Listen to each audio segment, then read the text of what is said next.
ರಾಜ್ಯದಲ್ಲಿ ಚುನಾವಣಾ ಕಣದಲ್ಲಿ ಶಾಕ್ ಮೇಲೆ ಶಾಕಿಂಗ್ ಘಟನೆಗಳು ನಡೀತಾನೆ ಇದಾವೆ. ಅಸಮಾಧಾನ, ಬಂಡಾಯ, ಭಿನ್ನಮತಗಳ ಸರಮಾಲೆ ಇದ್ರೆ ಇನ್ನೂ ಹಲವೆಡೆ ಹೊಡಿಬಡಿ ರಾಜಕೀಯ ನಡೀತಾ ಇದೆ. ಎಲ್ಲೆಲ್ಲಿ ಏನಾಗ್ತಾ ಇದೆ ಅಂತ ಕಂಪ್ಲೀಟ್ ಡೀಟೇಲ್ಸ್ ನಿಮ್ಮ ಮುಂದೆ.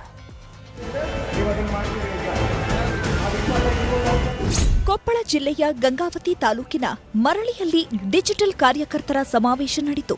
ಸಮಾವೇಶದಲ್ಲಿ ಬಿಎಲ್ ಸಂತೋಷ್ ಚುನಾವಣಾಧಿಕಾರಿಗಳಿಂದ ಪರವಾನಗಿ ಪಡೆದ ಸಮಯ ಮೀರಿ ಸಮಾವೇಶ ಮುಂದುವರೆಸಿದ್ರು. ಆಗ ಚುನಾವಣಾಧಿಕಾರಿಗಳು ಕಾಲ ಮೀರಿದ ಹಿನ್ನೆಲೆ ಕಾರ್ಯಕ್ರಮಕ್ಕೆ ಬ್ರೇಕ್ ಹಾಕಿದ್ದಾರೆ. ಇನ್ನೊಂದೆಡೆ ಕಾಂಗ್ರೆಸ್ನ ಕರಿಯಣ್ಣ ಸಂಗಟಿಗೆ ಟಿಕೆಟ್ ಮಿಸ್ ಆಗೋ ಸಾಧ್ಯತೆ ಇದ್ದು ಬಿಎಲ್ ಸಂತೋಷ್ರನ್ನು ಕರಿಯಣ್ಣ ಸಂಗಟಿ ಭೇಟಿ ಮಾಡಿದ್ರು. ಈ ಮಧ್ಯೆ ಸಚಿವ ಆನಂದ್ ಸಿಂಗ್ ಭಾಷಣದ ವೇಳೆ ಕಾಂಗ್ರೆಸ್ ಕಥೆ ಮುಗಿದಿದೆ, ಕಾಂಗ್ರೆಸ್ನವರಿಗೆ ಗುಂಡಿಗೇನೇ ಇಲ್ಲ, ಇನ್ನು ಗಂಡಸ್ತನ ಎಲ್ಲಿಂದ ಬರುತ್ತೆ ಅಂದಿದ್ದಾರೆ. ಮೀಸಲಾತಿ ಘೋಷಣೆ ಬಳಿಕ ಪಂಚಮಸಾಲಿ ಮತಗಳು ಬಿಜೆಪಿ ಕೈತಪ್ಪದಂತೆ ಸಂತೋಷ್ ಪ್ಲಾನ್ ಮಾಡಿದ್ದಾರೆ. ಹಾಗಾಗಿನೇ ಕೂಡಲ ಸಂಗಮ ಜಯ ಮೃತ್ಯುಂಜಯ ಸ್ವಾಮೀಜಿಯನ್ನ ಬಿಎಲ್ ಸಂತೋಷ್ ಭೇಟಿ ಮಾಡಿ ಅರ್ಧ ಗಂಟೆಗೂ ಹೆಚ್ಚು ಕಾಲ ಮಾತನಾಡಿದ್ದು ಕುತೂಹಲ ಹೆಚ್ಚಿಸಿದೆ. ಕೋಲಾರದ ಶ್ರೀನಿವಾಸಪುರದಲ್ಲಿ ಮತ್ತೆ ಹೊಡಿಬಡಿ ರಾಜಕೀಯ ಶುರುವಾಗಿದೆ. ಕಾಂಗ್ರೆಸ್ನ ರಮೇಶ್ ಕುಮಾರ್, ಜೆಡಿಎಸ್ ವೆಂಕಟ ಶಿವಾರೆಡ್ಡಿ ಬೆಂಬಲಿಗರ ಮಧ್ಯೆ ಮಾರಾಮಾರಿ ನಡೆದಿದೆ. ದೊಣ್ಣೆಗಳಿಂದ ಬಡಿದಾಡಿರೋ ದೃಶ್ಯಗಳಿವು. ಇನ್ನು ಕೋಲಾರ ಜೆಡಿಎಸ್ ಅಭ್ಯರ್ಥಿ ಸಿಎಂಆರ್ ಶ್ರೀನಾಥ್ ಹಾಗೂ ಸಹೋದರ ಹರೀಶ್ನಿಂದ ಪಕ್ಷದಲ್ಲಿ ಕಡೆಗಣಿಸಿದ್ದಾರೆಂದು ಕೋಲಾರ ಜೆಡಿಎಸ್ ತಾಲೂಕು ಅಧ್ಯಕ್ಷೆ ಕುರ್ಕಿ ರಾಜೇಶ್ವರಿ ಆರೋಪಿಸಿದ್ದಾರೆ. ಅವರು ನಾವು ಪಕ್ಷದಲ್ಲಿ ಇರಬೇಕು ಅಂತ ಅನ್ಕೊಳ್ತಾ ಇದ್ದಾರೋ, ಇರದೆ ಹೋದ್ರೆ ಚೆನ್ನಾಗಿರ್ತಾರೆ ಅನ್ಕೊಳ್ತಾ ಇದೆಯೋ ಅವ್ರಿಗೆ ಗೊತ್ತಾಗಬೇಕು. ಅವ್ರ ಜೊತೆಗೆ ಬೆಳಗ್ಗೆಯಿಂದ ಸಂಜೆವರೆಗೂ ಈ ಸಮಸ್ಯೆಗಳ ಮಧ್ಯೆ ಹೇಗೋದು ಕಷ್ಟ ಆಗ್ತಾ ಇದೆ. ಭಾರತೀಯ ಜನತಾ ಪಕ್ಷ ಗಮನ ಹರಡಿಸಬೇಕು ಅಂತಂದ್ರೆ ಈ ಸೋಮಣ್ಣವರೇ ಬರಬೇಕು, ಮಗ ಬಂದು ಕೂಡ ಇಲ್ಲಿ ಕಷ್ಟ ಆಗುತ್ತೆ. ಕನಕಪುರದಲ್ಲಿ ಬಿಜೆಪಿ ಅಭ್ಯರ್ಥಿಯಾಗಿ ಸಚಿವ ವಿ ಸೋಮಣ್ಣ ನಿಲ್ಲುವಂತೆ ಕನಕಪುರ ಬಿಜೆಪಿ ಕಾರ್ಯಕರ್ತರು ಆಗ್ರಹಿಸುತ್ತಿದ್ದಾರೆ. ನಾವು ದುಡಿದು ತಿನ್ನುವಂತ ವರ್ಗವನ್ನು ಸೃಷ್ಟಿ ಮಾಡಬೇಕು, ನಮ್ಮ ಜನಗಳನ್ನ ಸಶಕ್ತರನ್ನಾಗಿ ಮಾಡಬೇಕು. ಉಚಿತ ನೀಡುವ ಮೂಲಕ ರಾಜ್ಯದ ಅಭಿವೃದ್ಧಿ ಕುಂಠಿತವಾಗ್ತಿದೆ.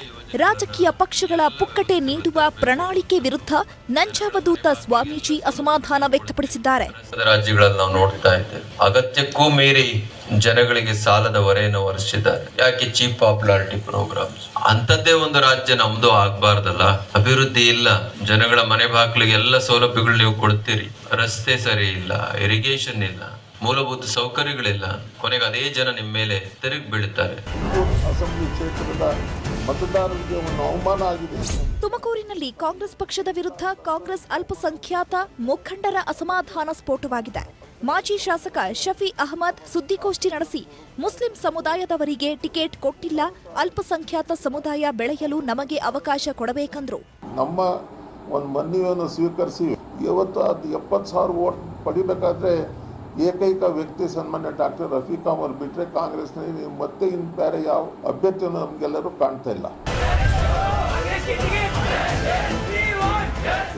ರಾಯಚೂರು ಕೈಪಾಳ್ಯದಲ್ಲಿ ಸೆಕೆಂಡ್ ಲಿಸ್ಟ್ ಘೋಷಣೆ ಮುನ್ನವೇ ಬಂಡಾಯ ಭುಗಿಲೇಳುತ್ತಿದ್ದು ಜಿಲ್ಲಾ ಕಾಂಗ್ರೆಸ್ ಕಚೇರಿ ಮುಂದೆ ಹೈ ಡ್ರಾಮಾ ನಡೆದಿದೆ. ಅಲ್ಪಸಂಖ್ಯಾತರಿಗೆ ಟಿಕೆಟ್ ನೀಡುವಂತೆ ಕಾಂಗ್ರೆಸ್ ಟಿಕೆಟ್ ನಮ್ಮ ಹಕ್ಕು ಎಂದು ಘೋಷಣೆ ಕೂಗಿ ನೂರಾರು ಜನ ಪ್ರತಿಭಟನೆ ನಡೆಸಿದ್ದಾರೆ. ಶಿರಹಟ್ಟಿ ಬಿಜೆಪಿ ಶಾಸಕ ರಾಮಣ್ಣ ಲಮಾಣಿ ವಿರುದ್ಧ ಮಾಜಿ ಶಾಸಕ ಗಂಗಣ್ಣ ಮಹಾಂತ ಶೆಟ್ಟರ್ ನೇತೃತ್ವದಲ್ಲಿ ಬಂಡಾಯ ಸಭೆ ನಡೆದಿದೆ. ಶಿರಹಟ್ಟಿ, ಮುಂಡರಗಿ, ಲಕ್ಷ್ಮೇಶ್ವರ ಪಟ್ಟಣದ ಅತೃಪ್ತರು ಶಕ್ತಿ ಪ್ರದರ್ಶನ ಮಾಡಿದ್ದಾರೆ. ಶಾಸಕರಿಗೆ ಟಿಕೆಟ್ ನೀಡಿದರೆ ಬಂಡಾಯ ಪಕ್ಷೇತರ ಅಭ್ಯರ್ಥಿಗೆ ಬೆಂಬಲಿಸಲು ನಿರ್ಧರಿಸಿದ್ದಾರೆ. ಅರಸೀಕೆರೆ ಜೆಡಿಎಸ್ ಶಾಸಕ ಶಿವಲಿಂಗೇಗೌಡ ಸ್ಪೀಕರ್ ವಿಶ್ವೇಶ್ವರ ಹೆಗಡೆ ಕಾಗೇರಿ ಅವರಿಗೆ ರಾಜೀನಾಮೆ ನೀಡಿದ್ದಾರೆ. 2008, 2013 ಮತ್ತು 2018ರ ಚುನಾವಣೆಯಲ್ಲಿ ಶಾಸಕರಾಗಿ ಆಯ್ಕೆಯಾಗಿದ್ದರು. ಜೆಡಿಎಸ್ ಶಾಸಕ ಸ್ಥಾನಕ್ಕೆ ರಾಜೀನಾಮೆ ಸಲ್ಲಿಸಿ ಕಾಂಗ್ರೆಸ್ ಸೇರ್ಪಡೆಗೆ ತಯಾರಿ ನಡೆಸಿದ್ದಾರೆ. ಬಿಜೆಪಿ ಬಿಡ್ತೇನೆ ಎಂದ ಕಾರ್ಯಕರ್ತನ ಮನವೊಲಿಸಲು ದೇವದುರ್ಗ ಶಾಸಕ ಶಿವನಗೌಡ ನಾಯಕ್ನ ಹರಸಾಹಸ ಪಟ್ಟಿದ್ದಾರೆ. ಮಾಜಿ ಸಚಿವ ವಿನಯ್ ಕುಲಕರ್ಣಿ ಧಾರವಾಡ ಗ್ರಾಮೀಣ ಕ್ಷೇತ್ರದಿಂದಲೇ ಸ್ಪರ್ಧಿಸುವಂತೆ ಒತ್ತಾಯಿಸಿ ಬೆಂಬಲಿಗ ಬಸವರಾಜ್ ಜಾಧವ್ ಎಂಬಾತ ರಕ್ತದಲ್ಲಿ ಪತ್ರ ಬರೆದಿದ್ದಾರೆ. ಒಳ ಮೀಸಲಾತಿ ಜಾರಿ ವಿರೋಧಿಸಿ ವಿಜಯಪುರ ಜಿಲ್ಲೆ ಮುದ್ದೇಬಿಹಾಳ ತಾಲೂಕಿನ ಹುಲ್ಲೂರು ತಾಂಡಾದ ಜನ ಮತದಾನ ಬಹಿಷ್ಕಾರ ಮಾಡಿದ್ದಾರೆ. ರಾಜ್ಯ ಸರ್ಕಾರ ಜಾರಿ ಮಾಡಿರೋ ಮೀಸಲಾತಿಯನ್ನ ಕೇಂದ್ರ ಸರ್ಕಾರ ತಿರಸ್ಕಾರ ಮಾಡಬೇಕೆಂದು ಒತ್ತಾಯಿಸುತ್ತಿದ್ದಾರೆ.